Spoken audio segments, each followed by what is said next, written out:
સો અત્યારે કેવું થઈ રહ્યું છે કે બધા લોકો ડરી રહ્યા છે, એટલા બધા લોકોને જોબમાંથી નીકાળી રહ્યા છે. મતલબ TCS જેમ કહેવાય છે કે રિટાયરમેન્ટની કંપની છે, લાઈક કોઈને નીકાળતી નથી, કોઈ દિવસ લે ઓફ નથી થવું, ને અત્યારે જસ્ટ 12,000 લોકોને નીકાળી દીધા.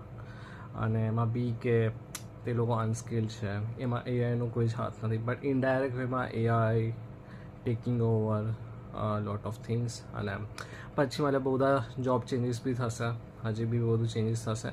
બટ મેઇન થિંગ છે કે આપણે જે કરી રહ્યા છે એ જ વસ્તુમાં એમાં આપણે કઈ રીતે સુપર ફાસ્ટ સ્પીડથી કરી શકીએ, મતલબ like how we can adept AI in our work. So A main વસ્તુ છે કે કઈ રીતે આપણે જલ્દીથી જલ્દી એઆઈને એડેપ્ટ કરી શકીએ, આપણા વર્કમાં બી ઇઝીનેસ લાવી શકીએ, કે જેનાથી મતલબ કે કંપનીને બેનિફિટ થાય અને આપણને બી થાય, કે અપસ્કેલિંગ અને નવું શીખતા જઈએ.